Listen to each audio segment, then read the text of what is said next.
We now move on to a very important session of the day with a very important topic, dying with dignity, how to improve end of life care, which is very, very important in terms of cancer care. So to moderate the panel discussion, I would request Dr. Praveen Kaur, who's Head Medical ICU and Consultant, Rajiv Gandhi Cancer Institute. Dr. Praveen, over to you.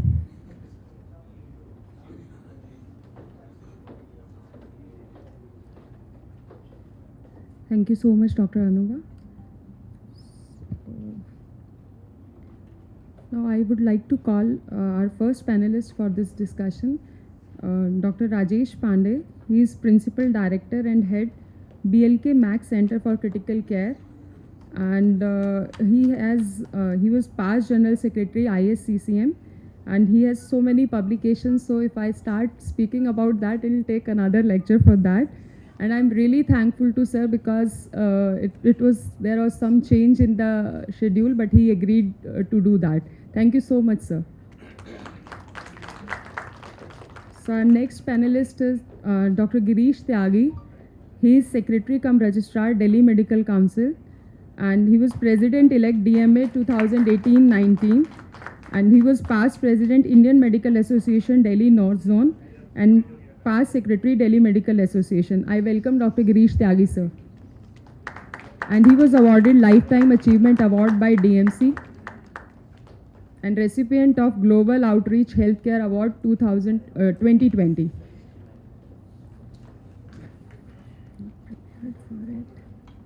And our third panelist is Dr. Ashutosh Bhardwaj. He is Director and Head Department of Critical Care Medicine. He is in Dharamshila Narayana Super Speciality Hospital.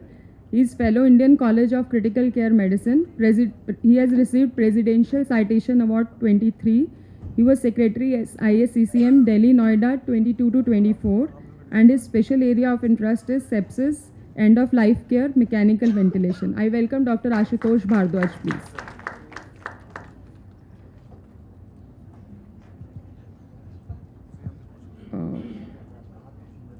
So now the topic for discussion is dying with dignity. So as we all know that advances in modern medicine have increased the ability of physician and healthcare team to prolong life by using a wide variety of life support modalities, including medication, mechanical devices, and transplantation of vital organs. Despite their scientific success, these treatments can prolong life, but not the quality which is meaningful or rewarding to the patient. The result is sometimes physician and healthcare team must help their patient to make decision about whether to withhold or withdraw life support medicines, and sometimes the basic requirements of nutrition and hydration. So we would like to start the discussion. I would like to ask Dr. Ashutosh, sir, what is dying with dignity, or how do we define it? Is there a term dying with dignity? So please. Good afternoon, everyone. I would like to put things in little context by giving you some historical aspect or the timelines as far as end of life care decisions in India are concerned. So I think maybe 20 years back there was a position paper by Indian Society of Critical Care Medicine which was published in our journal. After that, in 2006 there was this report from 17th Law Commission which came out for the first time in India regarding the medical treatment of the terminally ill patients. Then we had this famous Aruna Schonbock case in 2011, in which for the first time in history the Supreme Court, they came out with some judgment regarding passive euthanasia, but they invoked parens patriae, what is they call in the legal terminology, that is the court is supreme. So all the rights and the decisions regarding the end of life care issues, they were kept with the court, with the judiciary. Then our society, ISCCM and Indian Society of Palliative Care, they came out with a joint position paper in 2014, which was again published in IJCCM. And then came, a lot of things happened in between. The Indian Society of Critical Care Medicine was at the helm of affairs. We were following it up with the judiciary. There were some writ petitions which were filed. There were, something which was going on in the legislature. So in 2018, the Supreme Court came out with the famous and the historical judgment regarding right to die with dignity.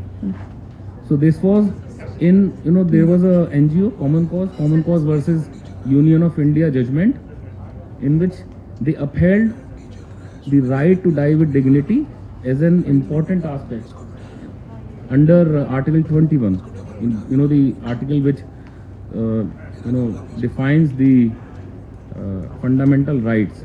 So it was taken as a fundamental right, but it was the procedure used to which were laid down in that judgment were very lengthy and very exhaustive. So that is why even after that was in force for 4 years, nobody ever approached passive euthanasia to courts through that judgment. And then in January this year only, 23, Supreme Court again, after the writ petition from ISCCM, they came out with judgments which eased out all the problems which had in the 2018 judgment. So we can talk that judgment later on. So this is what the historical perspective has been.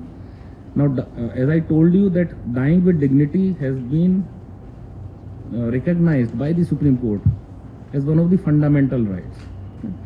So that is very much there, in vogue now. Yeah. So Dr. Ashutosh, what kind of patients they should be offered end of life care in a non-onco setup? See, I will not divide patients here for that purpose, end of life purpose, into onco or non-onco patients. Any patient who is coming to ICU with the objective of cure. So we all are working for cure of the patient.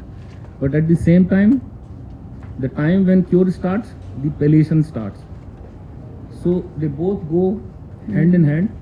And suppose we are working a lot for the patient so that he moves in the positive direction. But if that does not happen, which happens in a lot of cases, the palliation will take the lead there. So when there are no chances of cure, the palliation has to take the lead. The end of life care has to take the lead, keeping in mind the comorbidities of the patient, the acute problems, the age of the patient, maybe the financial issues which is faced by the family. A lot of factors play a role in deciding what patients should go for end of life care. So, technically, any patient in whom you think that your treatment or intervention or therapy has failed and it has become futile, there you can always discuss with the family regarding the end of life care, or maybe the withholding, the aggressive therapies and the treatment. So as Dr. Ashutosh has already summarized that dying with dignity, it is a fundamental right. So I would like to ask Dr. Pandey, please. So once it is decided that this patient is for end of life care, so how and when to initiate the discussion with family members? Thank you very much for inviting me. I'm the uninvited person in this panel. I was not part of the original team. Dr. Talwar had to leave. So again, this is very, very important because that is where the intensivist role also becomes important, because we are in touch with the patient on a daily basis when they are admitted with us. So when there comes a time the treatment is not very effective, or the complications are too many, or the chances of survival are almost negligible, this may be the perception of the doctors or the feeling of the family or feeling of both sides. So there is the common denominator is medical futility. So that is the time when we should start thinking of end of life care issues. Now, end of life care issues and palliative care are slightly synonymous, but palliative care encompasses many more things than only the end of life care. So this is the time we need to discuss, sit with the family and tell them that this is where we are. We have done our best. We have tried everything. And this is where we are in terms of organ failure, in terms of complications, in terms of, absolute sickness in the sickness of the patient. And we don't expect him to come back or the patient to come back. So patient, now we have to discuss the comfort, pain-free life, symptom-free life, and we have to make the, the end event or the death a bit easier, dignified. So that is when the discussion should be done with the family. And oftentimes I advise the families when such a situation is there that you also sit together, huddle together as a family, because in India, the wife or the sons, the close family is not only responsible for the patient. It is the entire clan, the chacha, mama, taya, everybody is involved. So I advise them to sit together and then discuss, this is the situation, this is the opinion of the medical team, and the suggestion is that we can't do anything more, and this will only result in more suffering, more agony if active interventions or active treatment is continued. So I think that is the time when we have to discuss these issues with the family. Yeah. So, sir, who all should be involved in this decision-making process? I think the treating primary team, and what is the role of intensivist in this, sir? Like I said, intensivist is in touch with them on a daily basis. We talk to them, discuss the patient's prognosis, the progress, the treatment that is being given to them on a daily basis, morning, evening. So in addition to the admitting teams or the primary physicians. So I think first, before we discuss these issues with the family, the primary physician and the ICU team should sit together and discuss, and then come to a common platform that yes, we feel that nothing more can be done medically, and it is time that we need to discuss, sit with the family. So I think then the treating teams should organize a meeting with the family where they can discuss and apprise them of their perspective that nothing more can be done medically, and this is going to add a lot of complications, and the pain and suffering would be more. And nobody wants to be in a hospital or die in a hospital with these kind of complications and ongoing interventions, because we don't want to pursue technical medicine. Many, the ICU can also be perceived as a technical medicine, where you have a lot of technology, you can continue monitoring this and that, sending investigation, but for what purpose? If you can't then make them any better, or there is no chance of them coming back, then why subject to them to all those pinpricks, interventions, diagnostics, etc.?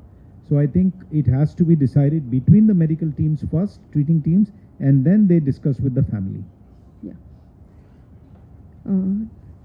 So once the patient, once it has been decided with consent of primary team and both medical teams, then I think we need to start discussion with family members, as sir has rightly pointed out. So I would like to ask Dr. Girish, so once it's been decided that this patient is for end of life care, so what to document in the file?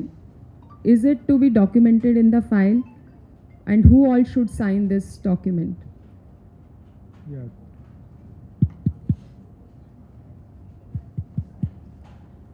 Documentation is the most important thing, because ultimately because nowadays we have seen that whenever there is an issue, it is the family members, whether a son or daughter, or there are two sons, then one son may be because of the financial issue or something like that. Whenever you are dealing with such kind of cases, be prepared that litigation will be there from the family member itself.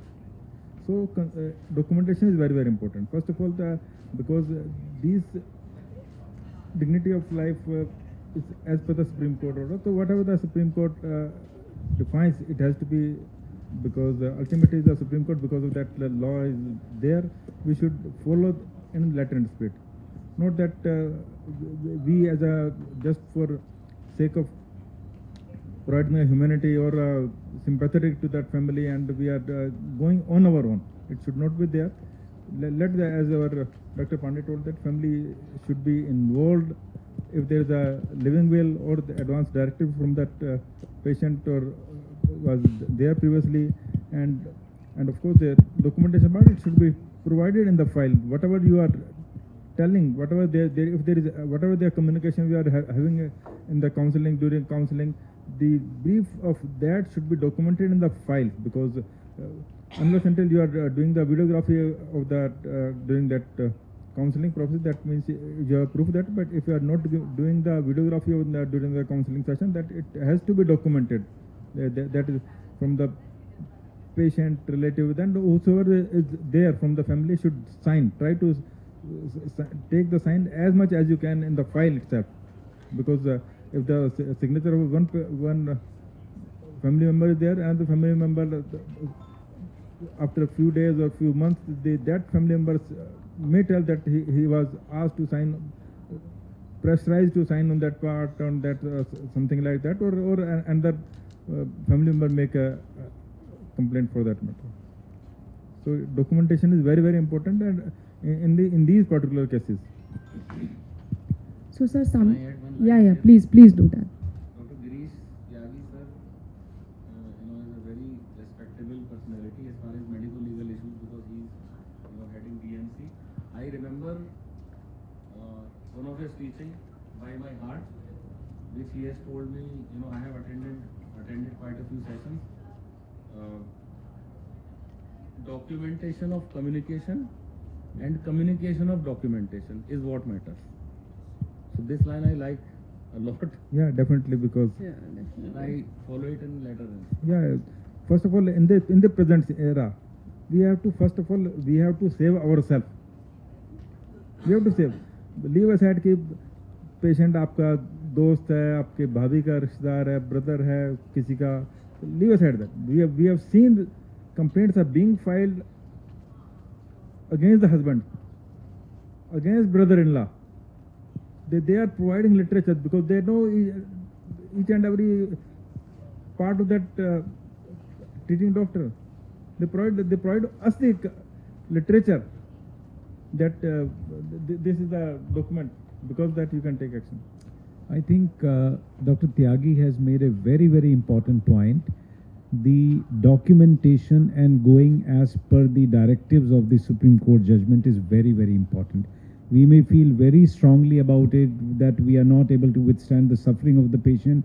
That is fine. Emotionally, see, whatever documentation and suggestions we have given as a society, critical care society, to Law Commission or to the ministry, or submitted to the Supreme Court, that is our viewpoint. Finally, what we have to follow is the law or the directive. Supreme Court has said that until the Parliament makes a law, this will remain the law of the land.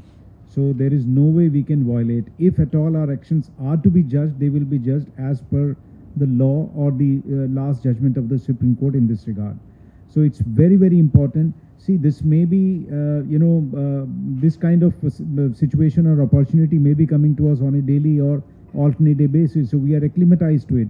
But please understand, for the family, this is a once in a lifetime situation. So what he said is, oftentimes there is a conflict within the family. So you need to tell them that that's what I do, that you huddle together as a family, so that nobody has a guilty feeling or complaints later that yes, I was against it. So there should be, I try to advise them that there should be a consensus within the family. And that is why he said, take all those who are involved family members, take all of their signature if you are going ahead with this. And unfortunately, the legal departments of various hospitals interpret the Supreme Court directives differently, and they also give their own directions to the doctors. So I think as a person working in a hospital, I'm also supposed to follow those directives. So, sir has already pointed out that is exactly what I was about to ask. So, what if there is a conflict in the family? Because it is very, very common. We see on daily basis. Maybe one son wants to sign the paper, and other will tell that nahi, hum abhi nahi karna chahte hain. So, in that situation, sir, how to resolve that situation? Dr. Tyagi, please. That first of all, what is the status of that particular person with the patient? Right, sir. Because if the wife is there, then it first is the husband. Right, sir. Then if the husband is there, then wife is there. If one of them is dead, then of their sons or daughters, their role comes. Okay. So, in the present scenario, as Dr. Pandey told, whosoever is involved in the family, try to involve all the, because in the ICU, you must have always be saying, okay, morning mein, when I was going to round, somebody else will be there, Yeah. next day some else will be there, day after tomorrow, that person come, try to brief them completely. So it will be difficult. Try to convince them, involve them, and document them. Whatever you are telling, documentation, so that at least that person on that particular day should sign that in your file. In the file, it is very, very important. Right. So I would like to ask Dr. Ashutosh, so when we are talking about dying with dignity, there are some 4 basic ethical principles of end of life care. So please elaborate that. Actually, there are no ethical principles which are exclusively For the related ethical, to yeah. the end of life care. These are 4 Basic principles basic of ethical caring. principles which we all follow in daily practice. The first is the autonomy, what sir was just telling, that you have to respect the choices and the wishes of the patient.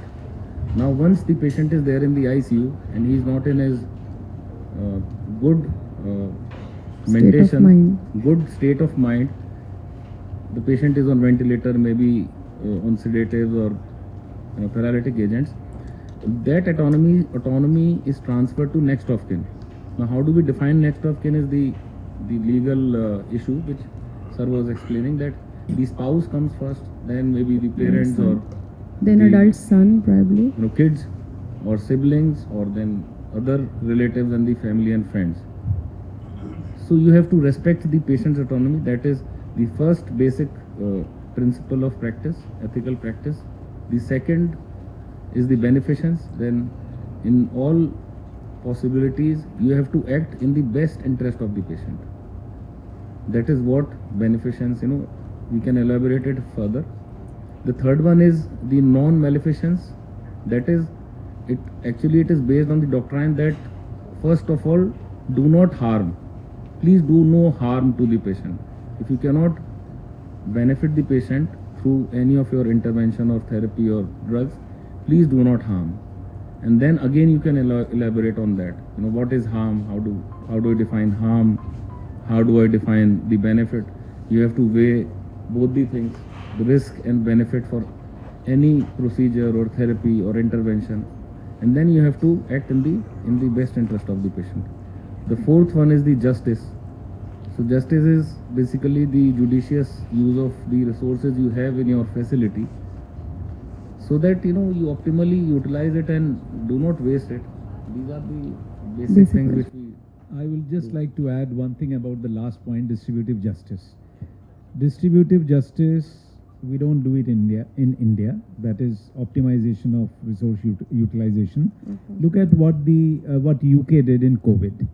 So they decided all those who were 70 or 75 plus or 80 plus, I don't remember exactly, if they have COVID, if they require respiratory support, they limited the therapy by giving them only non-invasive ventilation. So they did not intubate them. They did not put them in the proper ICU where there were invasive ventilation going on. So that was decided by them because of distributive justice. They said lot of younger sick patients are there who are our priority.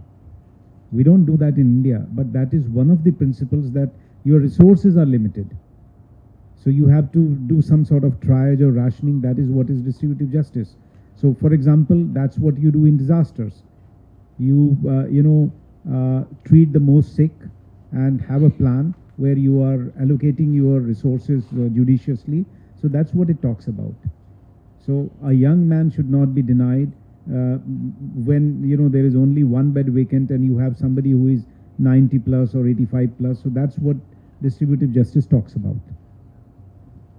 And I think we are doing it in our own Indian way here. Sir, I would like to ask Dr. Tyagi. Sir, normally we take D&I consent. I think most of the institutes, they are doing this thing.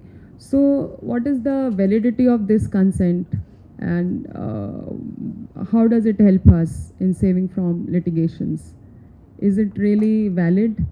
Whether we should take it, we should not take it? Do not intubate consent or do not escalate consent. So, as the first is autonomy. Ji, If sir. the patient didn't want or didn't want intubation, then of course you cannot intubate. If the patient doesn't want a treatment, you cannot treat that patient. He can discontinue the treatment at any point of time. Right, sir. So any consent, whether it should be documented. First of all, it should be documented. It should be signed, and that should be the main thing. Right, sir. But we are always, we think like that, sir. If it is a life-saving situation, go for it first. So I want to just clarify for my sake, should it be done or it should not be done without taking a consent? Madam, first of all, if you are saving their life, you are intubating, and then of course in the private sector also, if they are not paying, you cannot compel. True. Right, sir. But by and large, the dilemma that you talked about, if it's a very sick patient, terminal cancer, lot of these situations would come in oncology patients. Yes, sir. So I think it is fair not to intubate them because later on withdrawing the ventilator becomes That'd be difficult. good. Withholding decisions are easier. Yes. But like Dr. Tyagi said, that we have to take a consent because the patient autonomy is there. And like he said, in case the patient is incompetent, the next of kin has a right. So now you can debate it either way. Or maybe, this is a situation where intubating and providing treatment would save the patient. So, but I am not talking of that group of patients where I'll use my discretion probably, but I'll put a note in the file to that effect, that this is what is required, and patient has this reversible condition, and we need to do this. So then the ball lies in Dr. Tyagi's court whenever I'm dragged there. But for all other patients where the disease is nearly terminal, I know that it may be a futile thing. Yeah. Just out of compassion, somebody may be thinking of doing it. I would rather take consent with them. Do not intubate consent, Right. and abide by that. Provide them non-invasive ventilation. Right, sir. See, I'm working in a setup where I'm dealing with 30 to 40% of the onco patients. And most of the onco patients who are coming to our ICU, they are advanced disease patients. Stage 4 patients, multiple metastasis patients. In those, what we are doing, we are encouraging for going to not intubate those patients, taking DNI beforehand. So whenever any patient lands up, stage 4 patients, obviously he will be a sick patient because he has landed up in ICU.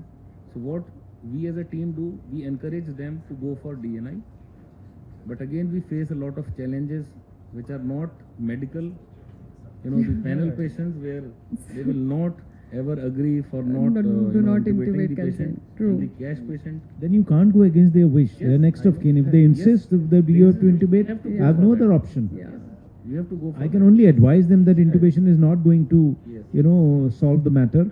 And dyspnea alleviation, symptom Yes. alleviation can be done with NIV, but then I can't go against them. And sometimes the request would be once you have intubated, despite repeated counselings, they are not agreeing for that, and you have to somehow intubate the patient. So after 2 days, then they will realize that okay, our finances are draining, so they'll request to discontinue the ventilator. So any comments on that? Is it? After ventilation, you might face that nobody will be there with the patient, because once the patient is in the ICU and put on the ventilator, then you will be telephoning the relatives to come to see that patient. So in that case, what Dr. Rajesh Pandey was telling and Dr. Girish were telling you, that this is an act of, kind of act of commission where you are withdrawing the support. So in that case, you have to follow the directives which were laid down in the latest judgment. Yeah, from the High we Court were about to come in- on that. yeah. Then please Actually, carry on. If I may add, this patients where the state is paying for them, we are paying, the taxpayer is paying for them, this facility is very much abused in India. Yeah. So, I would agree with Dr. Girish completely that they will get the patient intubated, put him there, and then there's nobody available. And oftentimes you have patients who have a major intracerebral bleed. They have become better in the sense that they can breathe on their own. They have a tracheostomy. Nobody takes them home. So they are guests of the hospital. You have to continue treating them. So that becomes a problem, because then they longer stay with these kind of patients. They will have bed sores. They will have intercurrent hospital acquired infections, and that is the vicious cycle that they go through. And then these families may also complain that the care was suboptimal. Yeah. I have couple of times I have written to the health ministry that we have reached this stage and now the patient can be sent home. So give us the direction. Family is insisting to keep him, the patient in the hospital. There was no reply. So no hospital is sending them like that. So everybody is keeping them there because there are no clear guidelines. It is your and my money, the country's money, that the government is willing to spend on this. It's absolutely fine. You can't do anything about it. In Jaipur Golden Hospital, the baby was there for 3 months. Parents abandoned, then filed a police complaint. That because of that, they never came to the hospital.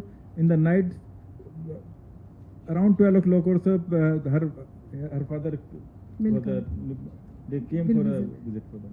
And Jaipur Golden Hospital, write to the Delhi government, they write to Delhi Medical Council ki kya kare.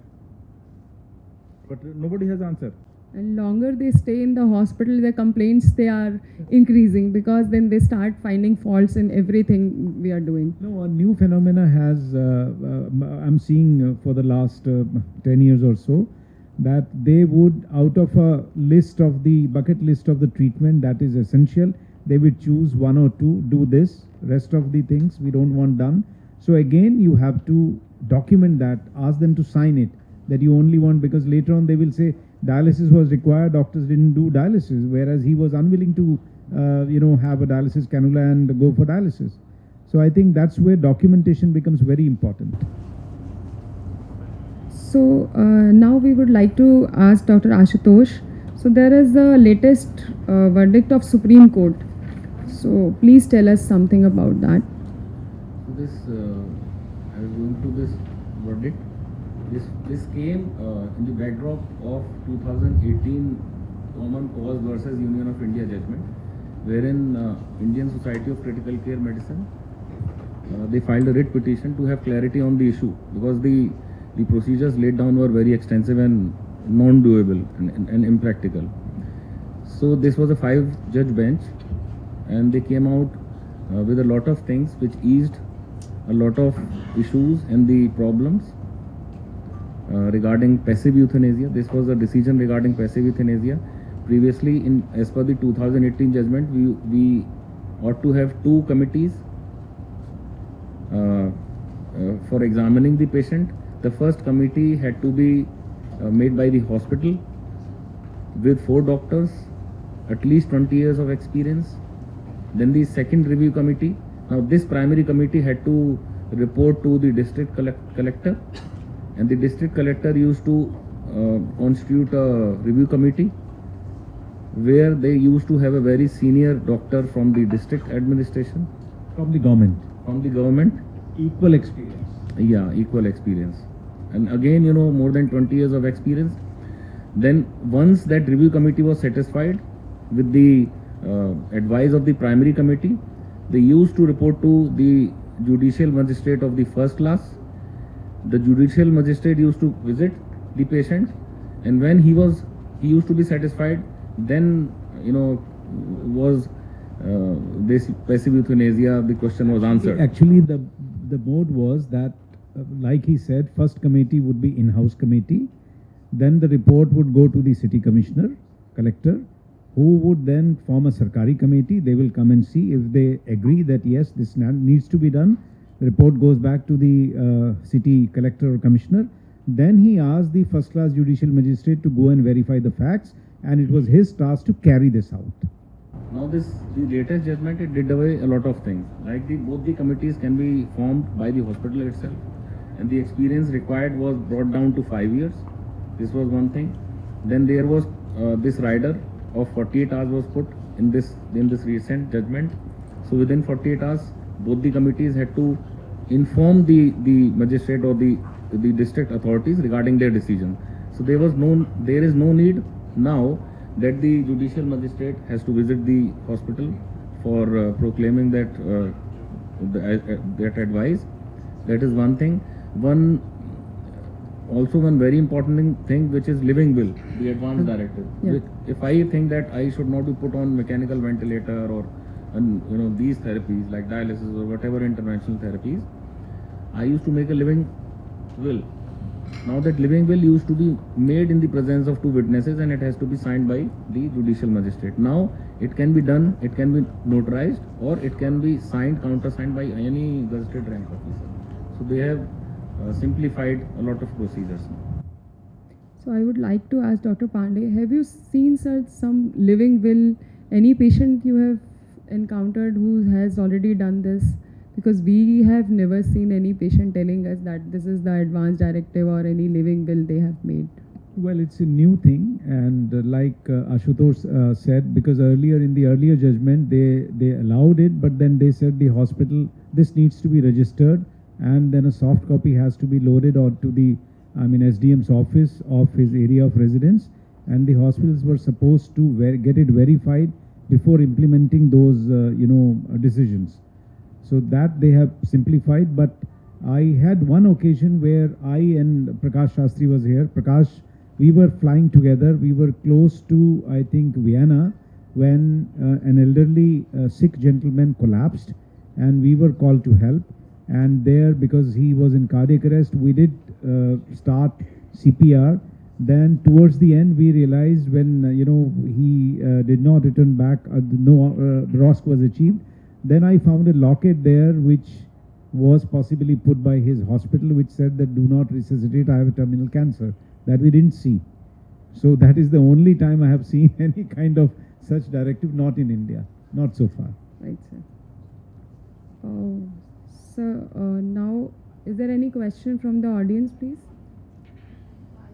As you said, that DNI, I think this DNI consent, if at all we take it, will it be valid in the court of law?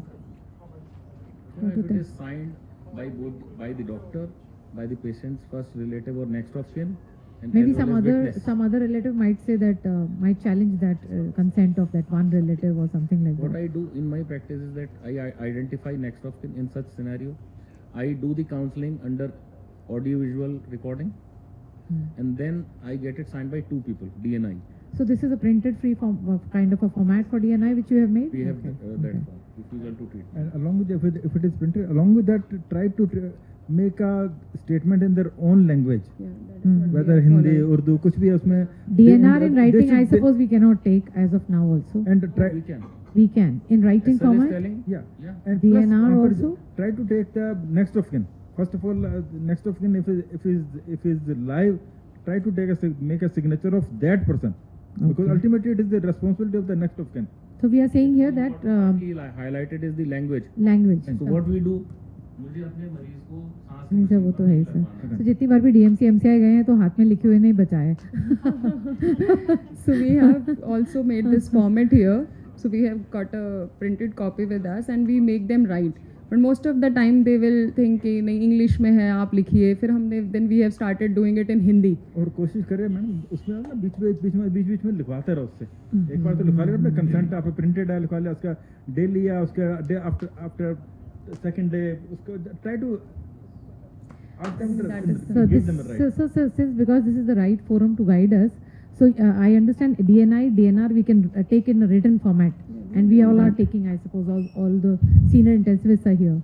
We are taking that in written We are format. taking DNR, the legal department says you should not. Yeah, do it. so I still had that understanding that We are DNR also still we not cannot taking take. it. That's what I said. The DNI. legal departments have their own Yeah, interpretation, yes, and their interpretation. we are supposed to be So DNI. guided And by. one more question to the forum, that is anybody of you that we do get those situations where patients say ki we want our patient to be treated in the ward, whatever it is, we don't want to shift them to the ICU. Yeah, that So is. do you have any kind of some 1 or 2 beds, palliative care beds within the hospital where you shift such patients who need a critical care, but you are not keeping them in ICU and keeping them elsewhere, like a palliative, like I saw that in GMH they have a proper palliative had ward. one patient But 2 days do back. you have that in your? That if the patient is on invasive ventilator, Yeah. then it is a forbidden thing. Hmm. If the patient is on NIV, maybe with all the documentation of communication. So what we do, that we constitute a multidisciplinary team meeting. Mhm. We call it MDT meet. Hmm. What we do in that one of the intensivists, the primary consultant, maybe the other important consultants who are seeing like the patient is an advanced cancer patient, is also seen by pulmonologist because of the large pneumonia. So pulmonologist, one person from the medical management. So these 4 and 2, 3, 4 people from the patient party. Under audiovisual recording, we do meet, we do documentation of our all the points, and then we sign everyone there, and then we shift the patient to the room with all the communication. And yes, we do it. Symptomatically we on manage. BiPAP. We transfer patients, and we make them understand that anything can happen in the ward. So the purpose of shifting in the ward is just to have the family by side of the patient, to have the spiritual or the religious needs, whatever the patient wants, and to have the dignified death, comfortable death. Let me add a perspective to this, because oftentimes the nurses will not accept a sick patient in the floor Very true, sir. who is dying. Yes. So what I do is, whenever such requests come, I do entertain them, but I involve my medical superintendent that this is the situation, and we also feel that the intubation or keeping him in the ICU is not going to serve any fruitful purpose. So they need to be shifted to a room for a dignified death where the relatives are around. Why they should be in ICU where we don't allow relatives all the time? So that call is taken by the medical superintendent after talking to the nursing superintendent, convincing them, and That is what what me is and the Praveen most do. what I always most do is difficult what I part to always do. do is I counsel the family that do not panic in case the condition deteriorates there. Is We the are biggest shifting problem. because we will never shift back to the ICU. Yeah.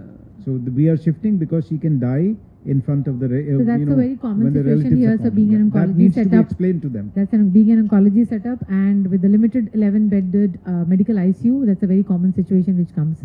Of course, many of the patients, we counsel them to take home. We have a very good home care team which follows up for home care. But everyone doesn't agree. They want to Regarding have... your first question, most of the hospitals that I know do not have palliative care beds. But this was my suggestion to National Board or to some other team, that wherever oncology is practiced in a big way, you must insist that there should be a palliative ward, because that is required. So just another final question is, suppose we have a palliative care ward as DMH has. So in that palliative care, as per your knowledge, would DNR and all those things again can be taken safely? Absolutely, absolutely. Futility of treatment and DNR, Absolutely, DNI, absolutely. everything can be taken. Absolutely. Okay. Right. But Thank as you. Dr. And Tell- even after best of the documentation and best of the communication, you will have defaulters. You will have. And then you will have My to, next talk will clarify that's some of fine, these sir. issues. That's okay. Now, by now, Part we are and all parcel, I guess. into So one phase last all query, kind of sir. problems. So as we are talking of audio-visual recordings of the DNR and all these consents and end of care consents, is the CCTV camera which we usually put in these rooms is good enough, or do we need to have a dedicated audio-visual setup and be priorly informed to the patient's attendants that we are recording this? Is that mandatory, or a CCTV camera in the chamber would do? Not the CCTV camera, you have to put a dedicated camera and recording device, and you cannot do it without consent of the family. If they are unwilling, you can't do it. That consent also needs to be recorded in document. or else you can put a signage. What we do, we have put a signage That you are under recording. They will record. You have to inform them. Thank you, sir. So now I think so I would like to thank all the panelists, especially Dr. Pandey. Dr. Pandey, sir, he has agreed on such a short notice. Thank you so much, sir.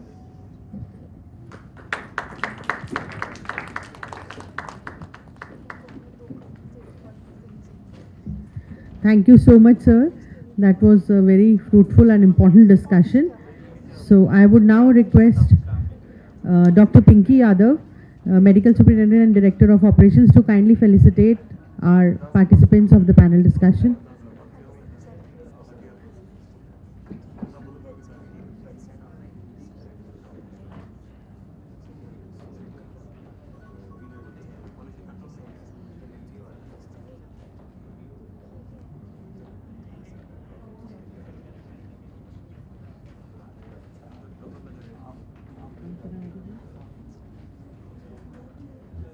Thank you, ma'am.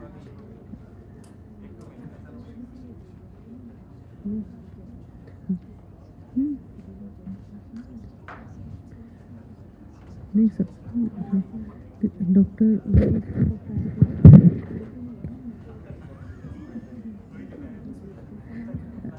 Dr. Ashutosh Bhardwaj, please come on the stage.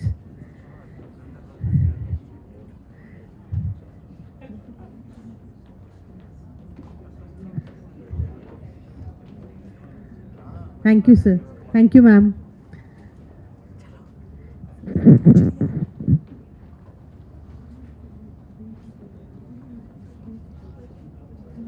May I now request Dr. Pandey to felicitate Dr. Praveen Kaur.